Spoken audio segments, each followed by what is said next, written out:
and her little daughter, their little daughter, Princess Mayuka, which died at 4 years old from scarlet. And that's the reason the next king, Ferdinand, was his nephew and was bring here also by King Carol to make him a king.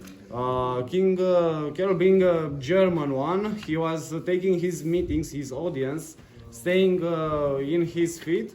The meetings last no more than 15 minutes, and that was the reason he was staying in his feet to rush a little bit the meetings. He was a German one, so that's the reason he was so straight. Also, I invite you to see here over the fireplace the royal coat of arms and the royal motto, Nihil sine Deo, nothing without God. This was the royal motto. You can see also on this coat of arms